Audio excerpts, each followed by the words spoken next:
गुवाहाटी उत्तर गुवाहाटी 6 लेन पुल, मुख्यमंत्री ने लिया जायजा, पीएम मोदी करेंगे उद्घाटन। गुवाहाटी असम के बुनियादी ढांचे के विकास में एक नया अध्याय जुड़ने जा रहा है। मुख्यमंत्री डॉक्टर हेमंत बिस्वा शर्मा ने कल देर रात गुवाहाटी और उत्तर गुवाहाटी को जोड़ने वाले निर्माणाधीन 6 लेन पुल का दौरा किया और निर्माण कार्य की प्रगति का बारीकी से निरीक्षण किया। इस महत्वाकांक्षी परियोजना को कुमार भास्कर वर्मा सेतु के नाम से जाना जाएगा, जो प्राचीन कामरूप के महान राजा के प्रति एक श्रद्धांजलि है। मुख्य विवरण। देर रात निरीक्षण। मुख्यमंत्री ने कार्यस्थल पर मौजूद इंजीनियरों और अधिकारियों से मुलाकात की। उन्होंने काम की गति और गुणवत्ता की समीक्षा की ताकि ये सुनिश्चित किया जा सके कि परियोजना जल्द से जल्द पूरी हो। प्रधानमंत्री द्वारा उद्घाटन।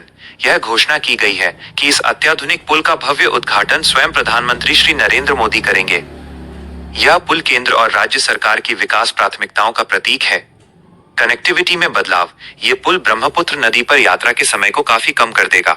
गुवाहाटी और उत्तर गुवाहाटी के बीच का सफर, जो वर्तमान में काफी समय लेता है, वो अब मात्र कुछ मिनटों का रह जाएगा। पुल की विशेष। प्रधानमंत्री नरेंद्र मोदी डांगरिया कुमार भास्कर वर्मा सेतु अर्थात गुवाहाटी और उत्तर गुवाहाटी संयोगी 6 लेन युक्त जिखन आमी दलং निर्माण करिছো সেই দলংখনৰ শুভ উদ্বোধন কৰিম।